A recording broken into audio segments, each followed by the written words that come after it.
Purchased a condo, seller rented it to his nephew at $1 for 36 months, the day before contracts were signed.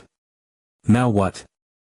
The day we were finally supposed to move into our new condo started like any other. My wife and I woke up early, running on adrenaline and excitement, ready to settle into the place we had spent months securing. We had done everything by the book: pre-approval, contract negotiations, final walkthrough, closing. The unit had been sitting vacant for roughly 60 days, untouched, exactly as we had seen it before. The day before closing, we did a final walkthrough, making sure everything was in order. No deadbolt on the door, no sign of life inside. It was our home, and all that was left was the move. The truck was packed, a friend's business had lent it to us so we could move at our own pace, and we had officially turned in the keys to our old apartment that morning. The timing wasn't ideal, but everything seemed to be lining up perfectly. Until we arrived at the condo. The moment we stepped up to the door, my stomach twisted. There was a deadbolt.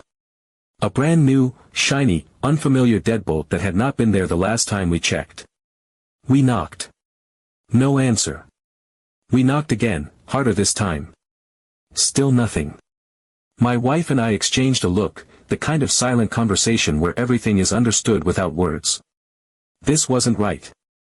I reached out to our realtor immediately. If there was any logical explanation, he would be the one to get it. He got in touch with the seller's agent, pressing for information, demanding to know what was going on. Meanwhile, we stood there, surrounded by all our belongings in the back of the truck, locked out of the place we legally owned. The weight of what this might mean started to sink in. Squatters. The word alone made my blood boil. An hour passed. We were running out of options. The truck wasn't a permanent solution, and we had nowhere to go. My wife sat on the curb, arms crossed, jaw clenched, her patience wearing thin. And then, finally, someone appeared. A young man strolled up to the unit like he had all the time in the world. I stepped forward, bracing myself, and before I could say a word, he produced a lease. A 36-month lease. Paid in advance. All $1 of it. I took the paper from him, staring at the absurdity of it. He had been living in our condo for $1. My pulse pounded in my ears as I scanned the document. The lease had been dated exactly 1 day before our contract. It was an insult. A joke. A blatant scam.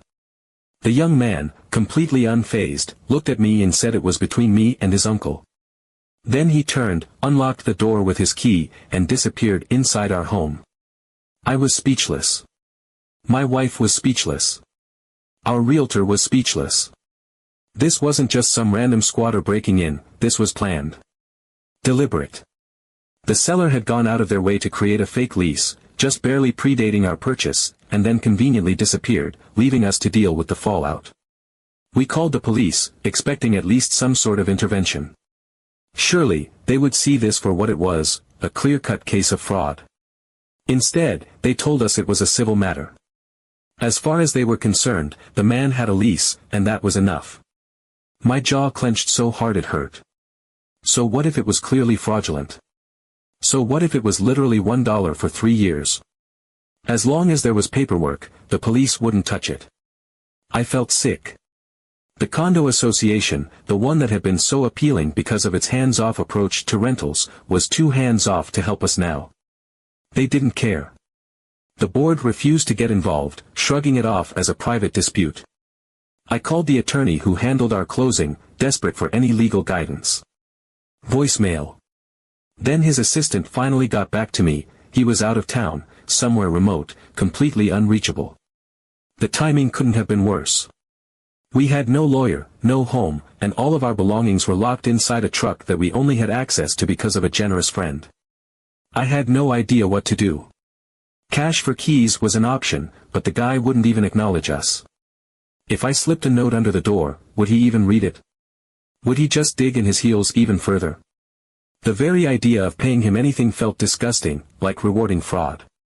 But the alternative, going through eviction court, spending months in legal limbo, bleeding money on top of the mortgage I was already paying, felt just as unbearable. If eviction was the only option, what were my rights? Could I sue the seller? Could I recover the cost of moving twice, of storage, of potential legal fees? Could my friend, whose truck was now an impromptu storage unit, go after them for damages?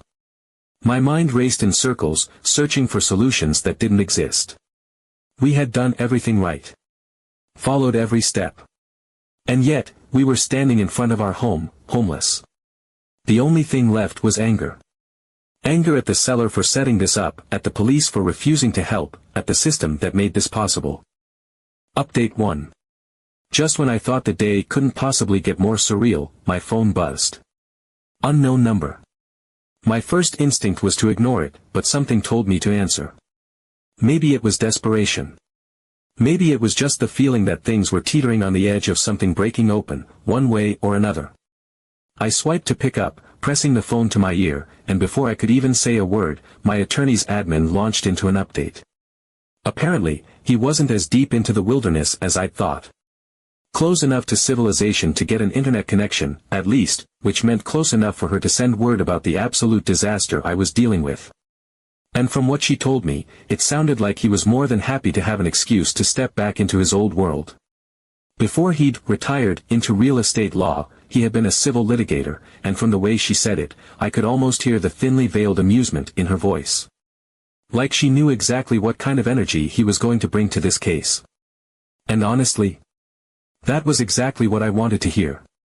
Because as much as I was shaking with anger, as much as I wanted to march back to my condo and start ripping that door down with my bare hands, I also knew that wasn't the way this was going to play out. Not if I wanted to come out on top. This wasn't just some random squatter situation. This was malicious. The seller hadn't just been shady, they had orchestrated this. They had written a fake lease, backdated it by a single day, rented out my property for $1, for 3 years, and then conveniently disappeared into the ether. This wasn't some misunderstanding. This was a scam, plain and simple. So yeah, I wanted my attorney to tear them apart. And it sounded like that was exactly what was going to happen. The admin told me that the moment he was able to check in, she'd have him call me directly, and I could tell him everything myself. Which meant I just had to hold on, take a breath, and let the legal machine start turning. Before I could even process the relief of that update, my phone buzzed again. My realtor. I picked up, half expecting more bad news, but this time, it was something else entirely. A plan. A next step. He wanted to meet up. Go over all the closing documents, go through everything with a fine-toothed comb, and, most importantly, get a drink. Which, honestly, felt almost laughable coming from me, the guy who doesn't really drink. But today felt like an exception.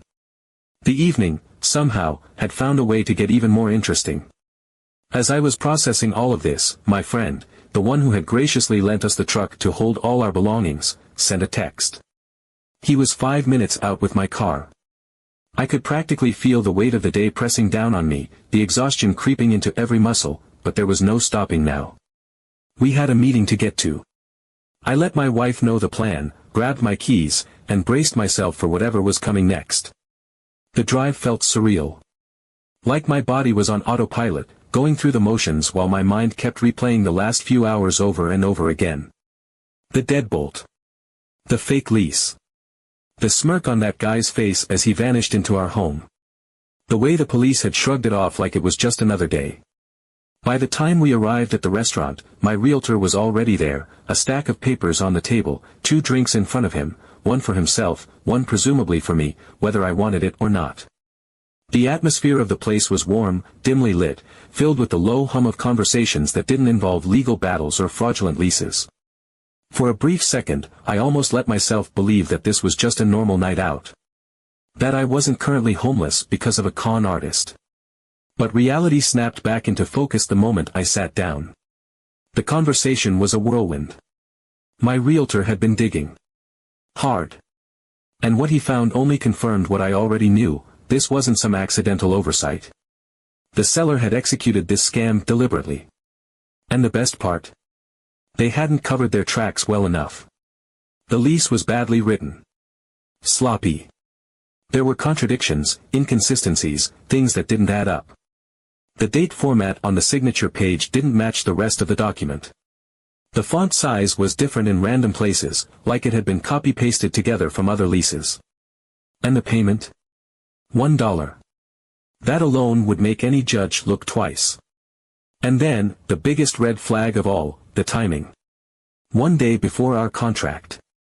Exactly 1 day. It was too perfect. Too precise. It was clear the seller had panicked and thrown this together at the last possible second. And that, my realtor told me, was our in. Because fraud. Fraud doesn't just get waved away in civil court. Fraud has teeth. As we pored over the documents, drink in hand, which, for the record, I barely sipped, my phone buzzed again. This time, I didn't even hesitate before answering. It was my attorney. His voice was sharp, clipped, focused. He had just seen my email. He had just read everything. And if I thought he was going to be hesitant or cautious, I was dead wrong. He was pissed. He told me, in no uncertain terms, that this was war. That this wasn't just some eviction case. That we weren't just going to get this guy out. We were going to go after the seller. Hard. He wanted everything. Every single piece of documentation. Every email. Every text. Every conversation my realtor had with the seller's agent. Every scrap of proof that this was fraud. Because the goal wasn't just to fix this, it was to bury the people who had done it. And as I sat there, listening to him lay out the next steps with the kind of ruthless precision that only comes from experience, I felt something I hadn't felt all day. Hope. For the first time since I had walked up to my own front door and found myself locked out, I felt like I was going to win this. I'll update tomorrow morning if not tonight, but till then. Thank you for the advice and reassurance. Wish me luck. Update 2. After everything that had already happened, I decided I needed to start putting names to the people involved. Referring to them as the female seller or the tenant was getting ridiculous, and if I was going to keep my sanity through all of this, I needed a way to keep track of all the moving parts. So here we go. The seller. Her name is Anne. Her ex, the guy who had apparently been involved in this mess, is Charlie. And the so-called tenant squatting in my condo? That's Bill. Rounding out the list is Diane, Anne's sister and, unfortunately for her, Bill's mother. With all that sorted, I could finally start wrapping my head around what the hell was actually going on. After the absolute mess on Wednesday, I met up with my realtor for dinner and to grab my closing documents. I needed something to ground me, something to remind me that, despite everything, I did legally own this place and that I wasn't just spiraling into some bizarre alternate reality where signing a mortgage meant getting locked out of my own home. We grabbed a table, and before we could even start getting into the documents, the seller's agent showed up. Now, that part was unexpected. He had actually arranged it with my realtor, which was honestly a decent move on his part. He walked in, looking genuinely embarrassed, and the first thing out of his mouth was an apology. He knew the family. He knew Anne. He was shocked that this had happened. And he was confident, absolutely sure, that this would be sorted out quickly. I didn't get my hopes up. I'd had enough of people telling me everything was going to be fine when, in reality, I was staring down the barrel of an eviction process that could have dragged on for months. Still, he insisted. And to his credit, he actually picked up our tab and bought a round of drinks while he was there. So hey, when life hands you lemons, make a superhuman amount of whiskey. I don't think that's how the saying goes, but that was my approach, and I stand by it. The next morning, I finally got in touch with Anne. I was expecting defensiveness. I was expecting excuses. What I got instead was pure, unfiltered rage. But not at me. At Bill. That's when I learned that Bill wasn't Charlie's nephew. He was Anne's. That changed everything. I had spent the last day assuming that this was some scheme between Charlie and Bill, that the two of them had cooked up this nonsense together, but it turned out Charlie had nothing to do with it. He was just the inspiration. Anne was furious. She told me she had no idea that Bill had pulled this stunt, and if she had, she would have shut it down immediately. She promised me, on the spot, that the apartment would be vacant ASAP, even if that meant physically dragging Bill out herself and paying for movers to take his stuff. She didn't care. She wanted this handled. She also assured me that she would cover whatever costs I had incurred from this ordeal.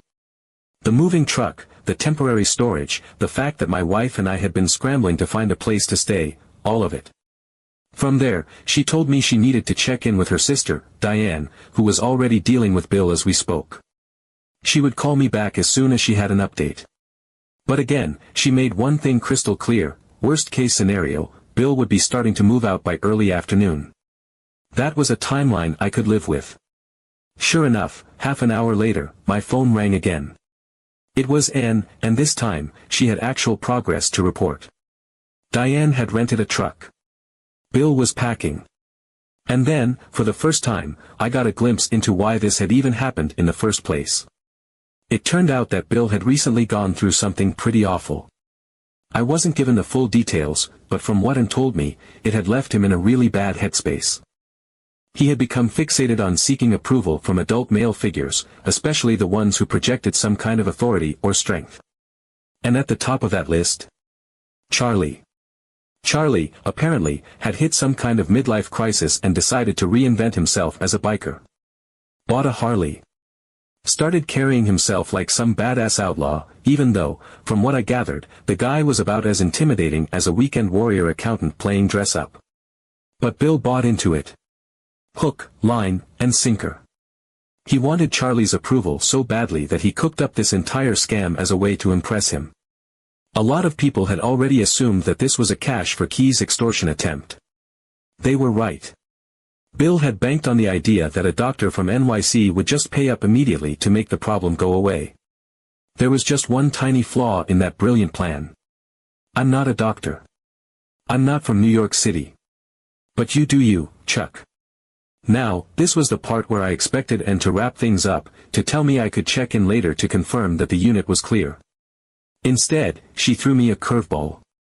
She and Diane were completely fine with me pursuing this with the police. They understood. They didn't even try to talk me out of it. But before that happened, Anne had a request. She wanted me to meet Bill in person. Not to negotiate. Not to argue. Not to change my mind about anything. But because she wanted him to look me in the eye and apologize. She wanted him to see, firsthand, that his actions hadn't just been some theoretical game. That he hadn't just scammed a faceless entity. That he had hurt a real person. I wasn't sure how I felt about it at first. Part of me thought, what's the point? The other part, though, saw an opportunity. Because if I met Bill, that meant I could get inside the unit. I could see the condition of the place before anything else happened. I agreed to it. I was hoping to see if I could get in to check the condition of the place anyway. Update 3.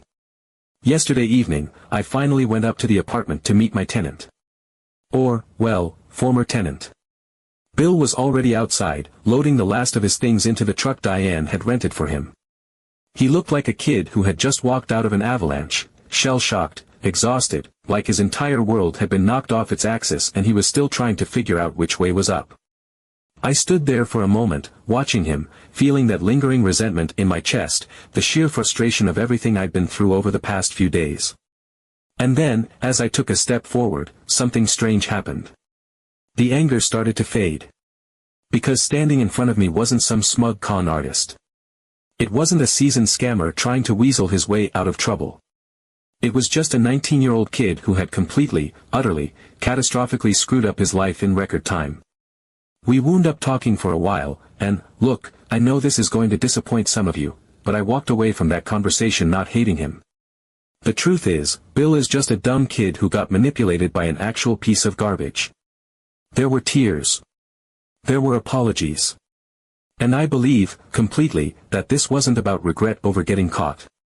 This was actual remorse, the kind that hits when you've gone too far down a path and only realize how bad it is when it's too late to turn back.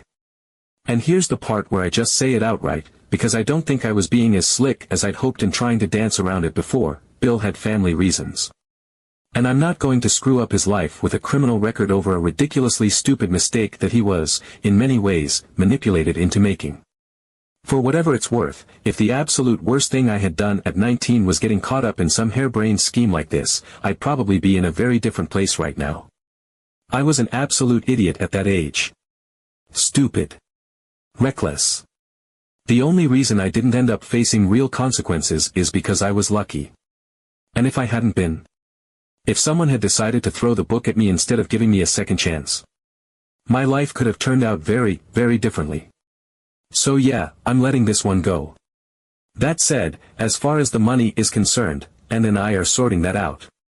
I don't want to go into the details because it involves her personal life, but let's just say Charlie is paying for it. Which, considering Charlie was the one who inspired this entire disaster to begin with, feels incredibly appropriate. And immediately started making things right, too. First thing she did. Hired movers to unload my truck. As I was sitting there, watching everything unfold, my stuff was already being carried inside, and for the first time in days, I felt like I could actually breathe again. And the apartment? Shockingly good condition.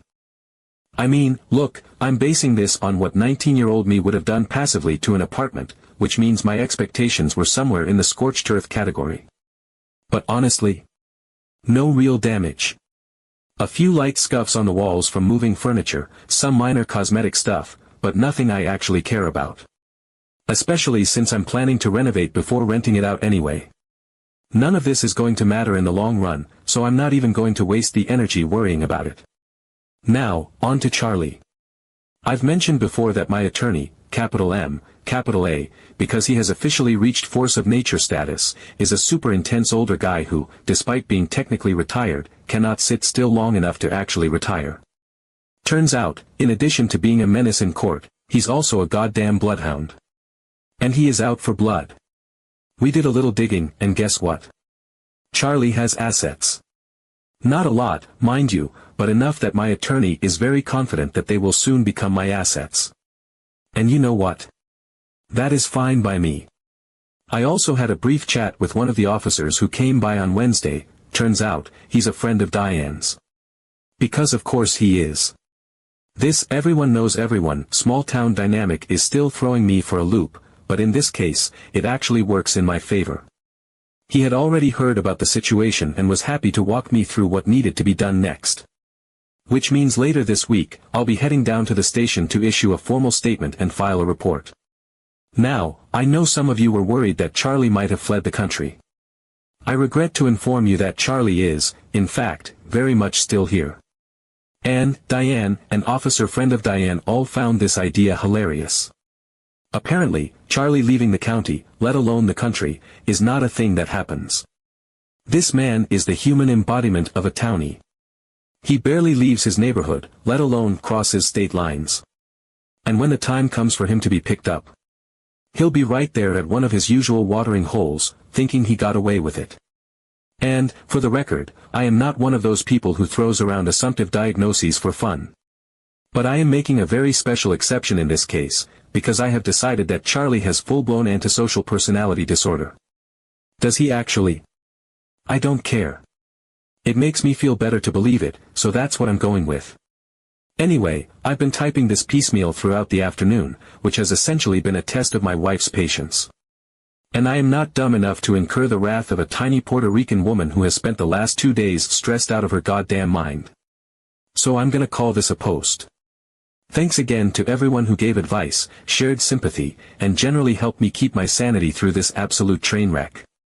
I am lucky as hell that it ended the way it did. P.S. If Ahmad could let me know how to report the lawyers who slid into my DMs to advertise their services, that would be wonderful. Pro tip to lawyers, Reddit PMs are not the place to advertise your firm. It does not inspire confidence in your legal acumen.